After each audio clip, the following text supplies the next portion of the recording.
When the house of the God of Israel is restored, then God will continue her restoration.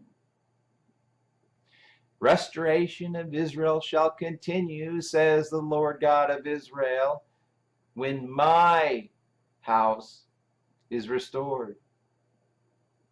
Even the tabernacle in the wilderness, or perhaps the tabernacle of David, would suffice for now until my house is rebuilt after the desolation of 1,947 years currently.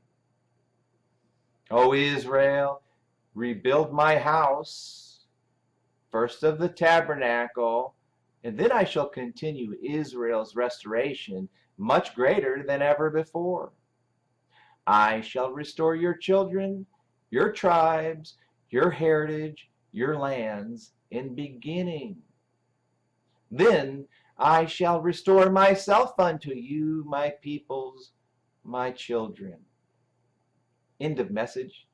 Thusly says the Almighty Lord God has spoken and written this day, date, and time of Saturday the 30th of September 2017 at 12:31 a.m. American Eastern Daylight Time, Tampa Bay, Florida, the United States of America, the place where my godly holy name is meticulously and awesomely engraved.